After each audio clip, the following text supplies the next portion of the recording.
Bonjour à toutes et à tous, vous êtes à l'écoute de Art.tv dans l'Instant Régine. Aujourd'hui, moi j'ai le plaisir de recevoir la Morissette. Oui, salut, ça va bien? Salut, comment vas-tu? Ben oui, ça fait longtemps qu'on ne s'est pas vu. Ça fait longtemps qu'on ne s'est pas vu. Ça fait plaisir. Je suis vraiment contente de te revoir Moi aujourd'hui. aussi. Morissette, ce premier album, Me V'là, c'est 10 titres, un mélange de rock, unanimement salué par les médias et les critiques. Pas par n'importe quelle radio, Figaro, en passant par Télérama et encore RTL et France Inter. Oui, c'est cool, c'est vraiment, ça a été super bien accueilli en France. C'est un disque que j'ai fait au Québec, réalisé par Antoine Graton, un Québécois de là-bas, bien connu chez nous. Et ouais, non, j'ai vraiment été super bien accueilli. En fait, la France s'est rendue ma famille d'accueil. Oui. Je suis venue 2 semaines en vacances en France, puis ça fait 10 ans que je suis en vacances avec vous autres. Ça devait être un passage éclair pour la France. Oui, c'est ça, exactement. Je devais venir ici, puis finalement, je me suis ramassée à faire des scènes avec Linda Lemay qui m'a invitée à l'Olympia de Paris, notamment. On va en parler. Ça, ouais, ça a été vraiment une super belle aventure. Et qui continue. Et puis par ailleurs, tu as été gagnant du prix d'interprétation féminine de l'année au festival Pulila au Québec en Suisse. Ouais. Là aussi, comment ça s'est passé? Ben en fait, là, c'est un festival québécois justement qui ont reçu Charles Bois, Linda Lemay et tout, puis ils m'ont repéré à un moment donné à Montréal. Je faisais le Lion d'Or à Montréal lors des coups de cœur francophones. Puis le mec qui programme, il a eu un coup de cœur pour mon projet, fait que je me suis ramassée à Puy, puis c'était tellement trippant. Vraiment un super beau festival à faire pour tous les Québécois qui passent en Europe.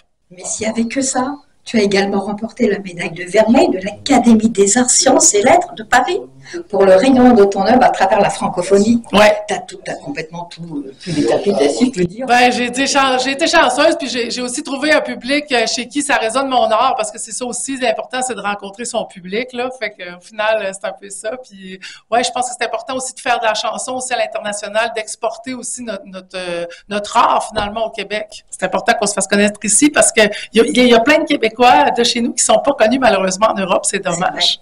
C'est vrai, on connaît les plus... Ben, Céline Dion, bien évidemment. Oui, mais là, Céline Dion, tout le monde connaît Céline Dion. C'est quand même un monument. Moi, j'étais très impressionnée de ce qu'elle a fait au JO. En plus, que je savais qu'elle était malade et tout. J'ai pleuré devant son documentaire. Je parle de Céline Dion beaucoup dans mon concert aussi. Ouais, c'est vraiment... ça m'a beaucoup touché, cette prestation-là. Alors, raconte-nous la genèse de cette attribution. Comment ça s'est passé? Qui t'a appelé pour te l'annoncer? Et où étais-tu quand t'as appris cela? Quand on m'a appris, pardon, j'ai pas compris. Quand on t'a appris que tu as gagné à la carte. Ah! Oui, ben en fait, on m'a téléphoné. On postulait déjà pour ce prix-là, et donc on m'a appelé puis on m'a dit que j'avais gagné la médaille de vermeil. Moi, je m'attendais à gagner un truc vraiment, ou en tout cas peut-être même pas à gagner, mais en tout cas peut-être m'illustrer dans quelque chose de moins important. Et là, vermeil, pardon, merveille, c'est un beau jeu de mots. Mais c'est ça, c'est plus que médaille d'argent finalement. C'est juste avant la médaille d'or, donc j'étais très impressionnée. Et t'étais où quand on te l'a... J'étais à Paris. T'étais à Paris. Quelle belle surprise pour toi. Ouais. C'est vraiment que des surprises qui sont arrivées. Ça a été crescendo, toutes ces félicitations. Oui, absolument, absolument. Tu t'y attendais pas du tout. Non. Puis j'ai eu la chance aussi à un moment donné de jouer dans Aline de Valérie Lemercier, qui est justement un film sur Céline Dion, qui est très important. On va y venir, on va y venir. Et moi, j'ai le plaisir de te voir sur scène au Don Camillo. Tu y es resté quand même plusieurs années. Absolument. 6 ans au Don Camillo. Ça a été vraiment toute une école pour moi. J'ai vraiment beaucoup appris à faire mon métier, à enflammer aussi la scène à chaque soir, parce que des fois, c'est des publics qui viennent de partout en France, aussi de Suisse, de Belgique. Donc, il faut être à fond, il faut toujours aller conquérir le public. Donc, c'était une super école pour moi. Puis, c'est comme une expérience qui me sert, en fait, maintenant en tournée, partout où je vais. Et j'ai tellement envie de te parler, là, j'ai trop de choses à dire. Puis je vais jouer notamment à l'Archipel, mesdames et messieurs. Non, mais je veux le dire tout de suite. L'Archipel! Le 23 novembre prochain. Bientôt, on va y revenir. C'est vrai que moi, quand je t'ai vu au Don Camillo, comment tu jouais sur scène? Tu étais même debout quand tu jouais du piano. Oui, absolument. J'ai découvert parce que moi, comme vous voyez, j'ai pas beaucoup d'énergie, voilà. Je suis toujours fatiguée, donc étant donné que j'ai découvert ça avec le temps, j'avais besoin finalement d'utiliser mon énergie à fond. Rester assise sur mon piano, ça me convenait pas. J'avais toujours envie de bouger, donc j'ai mis le piano debout, puis j'ai commencé à jouer du piano debout pour ne pas citer la chanson. Voilà. Moi, je dirais de toi que sur scène, tu es un vrai zébulon. Ouais, c'est vrai que c'est une explosion, un volcan, voilà, des belles explosions comme ça pour parler de ce que je fais. Et en fin de compte, quand tu étais au Don Camillo, tu as eu la chance d'être avec Laurent Gérard, notre ami Jean-Marie Bigard, Oui. Tex, Gérard Daron. Tu as rencontré aussi beaucoup de personnes sur cette scène. Oui, absolument, absolument. C'est vrai que le Don Camillo, c'est célèbre, donc il y a beaucoup d'artistes connus qui ont eu envie aussi de venir faire des événements spéciaux, de faire carrément des scènes pendant toute la soirée. Donc, il y a eu 3 soirs sur Laurent Gérard. C'était vraiment 3 belles soirées. C'était complet de chez complet. Ça m'étonne pas. Ça m'étonne pas parce qu'au Don Camillo, il y a quand même eu des grands artistes. Il y a eu Monsieur Serge Gainsbourg, Oui. il y a eu Thierry Leluron. Ils se sont tous présentés. Il y a eu Barbara aussi. Non, il y a eu vraiment des très grands artistes, autant des chanteurs, surtout au début, que des grands humoristes. Alors là, tu t'étais tellement emballée tout à l'heure par Céline Dion. Moi, je vais te dire, je l'ai vu ce film, j'ai été le voir avec Gloria. Donc, on va faire aussi un petit coucou à Gloria. Salut Gloria, on t'aime, on pense à toi. J'ai hâte de te voir. Très bientôt, elle va revenir. Et en fin de compte, tu as été choisie comment pour ce rôle de Valérie Lemercier qui t'a pris. Comment tu l'as rencontrée, Valérie? Ben, en fait, Valérie, je l'ai rencontrée sur la première partie de Jean-Marie Bigard. Je faisais la première partie justement au Don Camillo et elle était dans la salle, elle était venue voir Jean-Marie et elle a vraiment beaucoup aimé ce que je fais. Puis après, on a fraternisé et on a parlé bien sûr de mon sujet préféré, Céline Dion.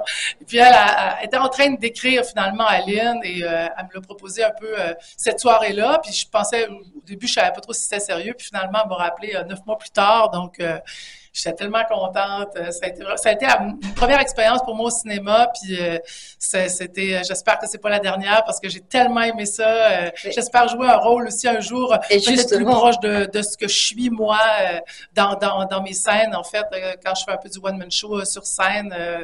J'ai vraiment beaucoup aimé ça, le cinéma. Donc, tu as pris le rôle de Josette Dieu, oui, la sœur de Céline. Absolument. Mais la sœur de Céline, Josette, elle était placée où dans la famille? Parce qu'ils étaient 14 enfants. Ben, en fait, ça a été des noms inventés. Donc, il faut savoir que c'est pas exactement la même famille dans Aline. Oui, c'est une fiction librement inspirée de l'histoire de Céline Dion, mais c'est plutôt dans les dernières.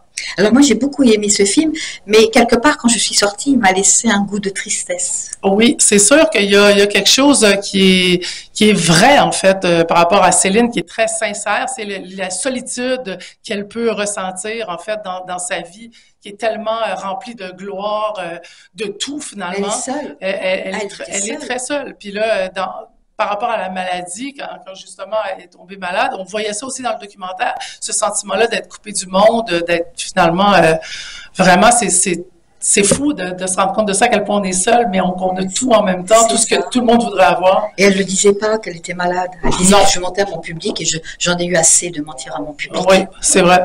Et elle disait dans le film qu'elle n'a jamais vu, en fin de compte, Las Vegas. Elle n'a jamais visité, elle n'a pas eu le temps. C'était le show et la maison.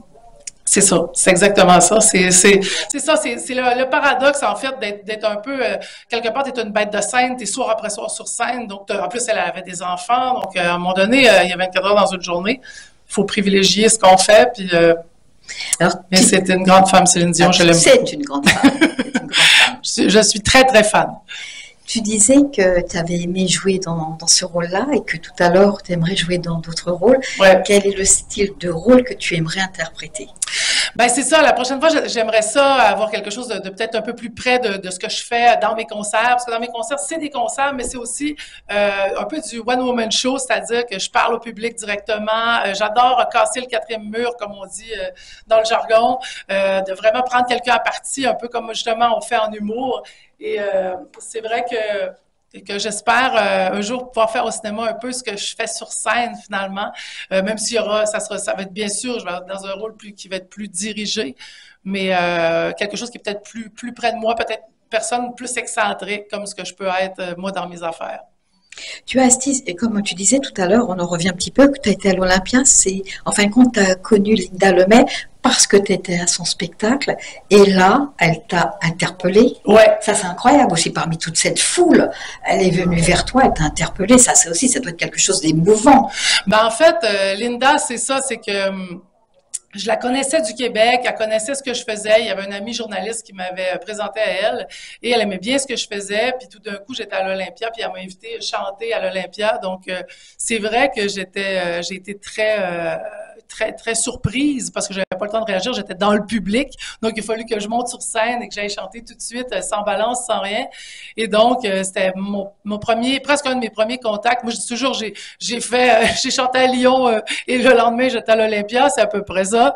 Donc, dans une cave à Lyon, puis après ça, directement à l'Olympia. Donc, c'était très spécial. Mais c'est vrai que c'était mon premier contact avec le public français et c'était un contact d'amour. Vraiment, j'avais l'impression, quand je suis arrivée chez vous, mais j'hallucinais. J'avais vraiment le rêve parisien, moi, quand j'étais petite. Tu sais, la Tour Eiffel, ça me faisait rêver.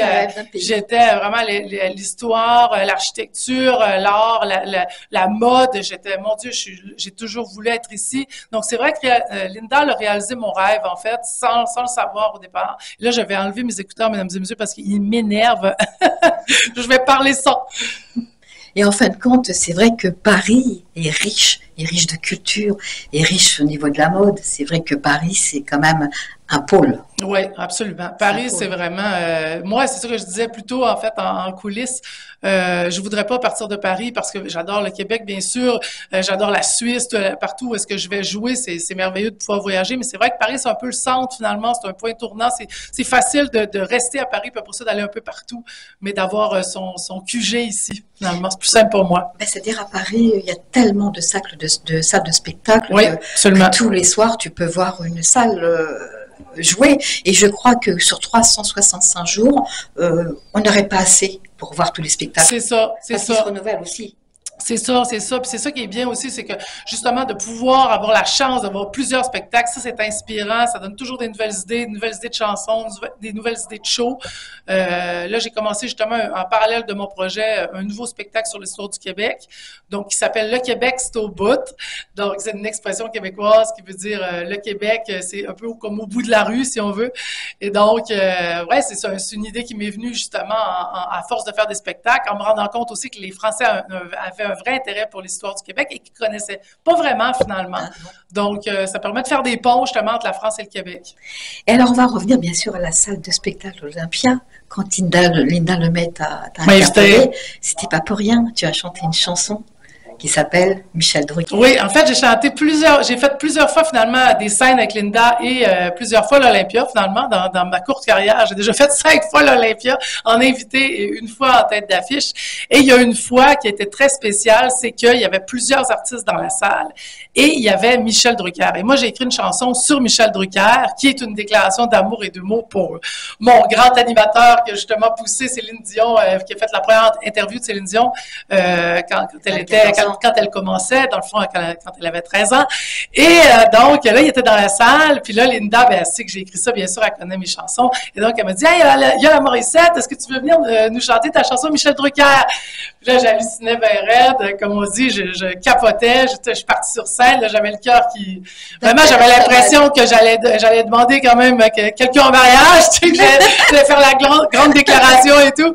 Et donc, j'ai chanté cette chanson-là, et c'était merveilleux, puis les gens étaient hystérique, tout le monde faisait « Michel! Michel! » Puis j'ai eu la chance de le prendre dans mes bras après, donc ouais, non, je suis très contente, c'est vraiment un beau moment. Comment a été son faciès à ce moment-là? Qu'est-ce que tu as dans ses yeux? Qu'est-ce que son attitude? Qu'est-ce que ça t'a donné à toi? Ben, qu'est-ce qui s'est passé? C'est qu'en fait, dans le milieu de la chanson, moi, je suis très conquérante, justement, je me lève aussi beaucoup de mon piano. Et donc, il y a un moment donné, dans le spectacle, je fais « Michel Drucker! Ah! Oui! Michel Drucker! » Puis là, j'étais comme vraiment intense, tu sais, puis je me suis levée debout. Puis là, toute la salle s'est mise à applaudir et tout. Puis là, moi, spontanément, je me suis mis à dire « Mais il est où, Michel? » Puis là, le monde le pointait « Michel! Michel! » Puis là, à un moment donné, il s'est levé. Fait que là, j'ai pu le voir, tu sais, il était pas très loin, finalement, de la scène. Et donc, je voyais dans ses yeux que, tu sais, il était comme un petit enfant qui reçoit un cadeau. Dans le fond, c'était ça, tu sais. Parce que, tu sais, il y avait tout le monde qui était avec moi aussi. Tu sais, tout le monde était comme complice avec moi de donner quelque chose de super vrai, c'est ça, tu sais. Fait que, non, je suis contente, j'ai pu le remercier finalement pour tout ce qu'il a fait. C'est beau quand un artiste qu'on est fan, parce qu'à la limite, était fan pour avoir écrit une chanson sur lui, autrement, oui, pas fait. C'est ça. Et quand on voit un artiste auquel on est fan, de le voir de près, qui a cette complicité, enfin, il s'est passé une sorte d'alchimie entre vous, et moi, je trouve ça extraordinaire. C'est le summum de ce que tu aurais pu rêver quelque part. Oui, c'est vrai, parce qu'à un moment donné, j'avais eu la chance, quand je faisais la promotion de mon mon Olympia, quand j'avais fait l'Olympia en tête d'affiche il y a quelques années, j'ai été en promotion chez Michel Drucker, puis j'avais chanté un petit bout de ma chanson sur le plateau. Et ça avait été vraiment sympa, mais je voulais, c'est comme si j'avais pas poussé le truc au bout. J'aurais voulu qu'ils entendent la chanson au complet devant le public. Et là, Linda m'a aidé à réaliser mon rêve, tu sais, de le faire devant lui, devant un Olympia rempli. Donc, j'étais vraiment contente qu'il voit aussi comment les gens réagissent. Cette chanson, tu l'as écrite au Québec? Non, je l'ai écrit en France. Ouais. Je venais juste d'arriver sur Paris. Tu as mis combien de temps pour l'écrire? En fait, ça s'est fait en plusieurs fois. Au début, j'ai eu la première idée, comme le premier jet, dans le fond. Puis c'est venu de discussion parce que moi, j'arrêtais pas de dire, mon premier album, Me V'là, venait de sortir, puis j'arrêtais pas de dire, ben là, il faut absolument que je passe chez Michel Drucker, sinon ça n'a aucun intérêt, tu sais. Je parlais tout le temps de lui, puis là, le monde était là, mais là, ça n'a pas de bon sens, tu parles tout le temps de lui, c'est quoi cette obsession? Puis là, je me suis dit, je vais tourner ça en dérision, ça va être drôle, je vais faire une chanson là-dessus. Donc, j'ai commencé un premier jet. Au début, j'étais pas satisfaite à 100% des couplets, donc après ça, j'ai refait et tout. J'ai demandé à une pote à moi de venir m'aider en fin de parcours, Émilie Marche, qui m'a aidé à finir la chanson. Donc après, ça m'a pris peut-être un mois, quelque chose comme ça, du début jusqu'à la fin, ouais. Donc, tu as rencontré M. Michel Drucker à l'Olympia de Linda Lemay, mais toi, la Morissette, tu as fait ton propre Olympia. Ton propre Olympia avec 2000 personnes. Ouais. Pour la petite Canadienne qui débarque à Paris, qui ne connaît personne, on peut dire que c'était un coup de destin incroyable. Ah oui, ça c'est sûr que c'est une salle qui m'a porté chance, vraiment. Je me rappelle des moments je me rappelle en fait d'être sur scène puis tu sais, d'avoir oui, puis non, mes tripes, mais d'avoir l'impression d'avoir gagné quelque chose, comme si j'avais gagné une bataille, un but que je m'étais fixé finalement de faire un grand truc. Jamais j'aurais pensé pouvoir faire l'Olympia un jour, mais je m'étais dit, ouais, franchement, je veux faire quelque chose de grand. Puis là, j'avais l'impression de réussir, tu sais, finalement, d'être rendu là où je voulais être. Et tu avais une tenue de scène incroyable. Ouais, c'est Michel Robida qui a fait ça, qui est un artiste québécois très important chez nous, qui a fait beaucoup de tenues pour Julie Snyder, pour Céline Dion, justement, pour Diane Dufresne, que vous connaissez peut-être, les tenues exubérantes et tout, et qui rappelait beaucoup le Québec avec les carreaux, justement. Donc, ouais, non, vraiment, c'était un très grand moment. Sûrement. Tu n'as pas fait que l'Olympia, tu as fait la Cigale, mais 200 places aussi. Tu t'es produit au Café de la Danse, là aussi dans une salle comble. Ta réputation n'est plus à faire. La Morissette, qui ne connaît pas la Morissette? Il y a encore du monde qui ne vous connaissent pas, des fois à travers, forcément, tu sais, j'ai pas encore fait toute la tournée de la France au complet. Fait qu'il me reste encore des gens à conquérir. Mais tu as Linda Lemay qui t'a aussi un peu entraîné dans son sillage. Elle t'a emmené dans ses spectacles, tu as été en Belgique, tu as fait bien sûr la France, le Québec avec elle. Ouais. Ce qui est bien, en fin de compte, de croiser un artiste qui, on ne sait pas pourquoi, peut-être un regard, un sourire, un attachement qui t'entraîne dans son sillage aussi. C'est sûr. Puis tu sais, Linda, aussi à l'époque, elle avait rencontré quand même Charles Aznavour et Charles Trenet, qui étaient un jour débarqués dans sa loge et qui avaient beaucoup aimé ce qu'elle faisait, donc qui l'ont aidé aussi, qui ont été ses parrains finalement, ses mentors. Et donc, moi, c'est vrai que c'est un peu ma marraine artistique, Linda Lemay. Elle m'a beaucoup aidé dans mon chemin. Alors tout à l'heure, on parlait La Morissette, concert samedi 23 novembre. Yes! Si tu veux en dire 23 novembre. Je capote. Ouais, je capote. Ça veut dire quoi? Ça veut dire je kiffe, ça veut dire j'aime. Ça peut vouloir dire j'aime, ça peut vouloir dire je suis exaltée, ça peut parfois dire aussi du négatif, mais là, dans ce sens-là de mon spectacle, je dis c'est plutôt positif, donc je capote, ça veut dire je suis à fond, je suis énervée, je suis exaltée, je suis folle aussi, déjantée, voilà, exactement. Donc, c'est ça, c'est mon affiche de spectacle. Donc, il y a ton spectacle. On a vu précédemment que, éventuellement, tu aimerais également jouer dans des rôles. Ouais. Donc, on peut faire appel à des réalisateurs français et canadiens. Exactement. Pourquoi pas? Pourquoi pas? C'est le moment ou jamais de jeter une bouée à la mer. C'est ça. Morissette, pardon, puisqu'on est là sur un plateau. Si le public souhaiterait en savoir un peu plus sur toi, où peuvent-ils te retrouver? Comment faire? Ben comment? Il y a les réseaux sociaux déjà, la Morissette officielle sur Internet. Déjà, il y a le site Internet, et donc Facebook, Instagram, Twitter, tout ce que vous voulez. Vous pouvez me rejoindre là. Et je partage beaucoup aussi sur les réseaux sociaux. Donc, souvent, il y a des choses aussi qui sont en négociation en ce moment, que vous pouvez aussi apprendre à mesure, en scoop sur les réseaux sociaux, quand ça se passe. Puis moi, j'aime beaucoup les choses spontanées aussi. Donc, effectivement, les réseaux sociaux, pour moi, c'est précieux parce que parfois, on ne sait pas non plus des semaines à l'avance quand il y a quelque chose qui se passe. Et donc, des rencontres avec des artistes ou des perfos, justement, un peu improvisés, live. Donc, checkez ça, les réseaux sociaux de la Morissette. Comme je disais, tu as un projet assez important, on ne peut pas en parler parce qu'on n'en parle jamais des projets, mais c'est quelque chose de grandiose qui risque d'arriver prochainement. C'est ça, il y a quelque chose qui s'en vient. Fin août, vous checkerez ça. Régine va vous en parler bientôt si ça se confirme. Donc, ou checker les réseaux sociaux, voilà, vous allez savoir. Et il y a aussi mon projet, le Québec c'est au bout. On part en Normandie vers début novembre, qui est un projet sur l'histoire du Québec. Donc, si jamais vous êtes de passage en Normandie, toutes les dates vont être affichées bientôt là, sur les réseaux. Moi, Morissette, je suis ravie de t'avoir reçue dans mon émission. Mais moi aussi, tu m'as full manqué, ma Régine. Merci.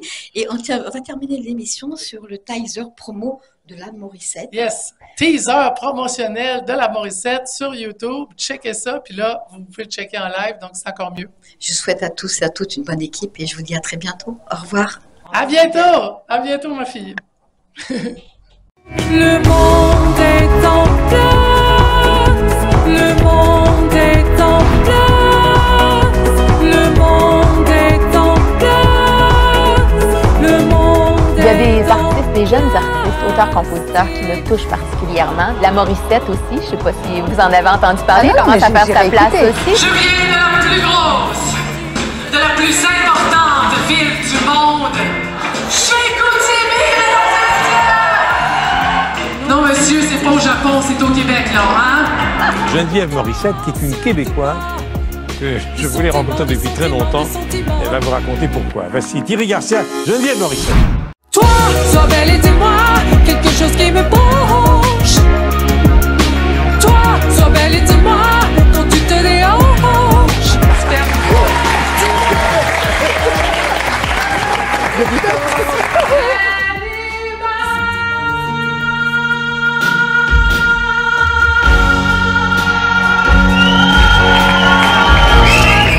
Dessin en plastique, solitude en plastique, avenir en plastique, ta vie en plastique et ta mort.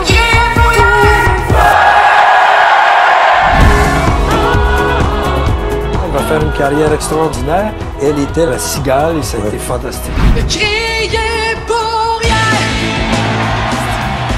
Si tout est faux, j'ai fait la promesse de m'aimer, d'aller plus haut, de vivre ma jeunesse. Je te laisse un coup.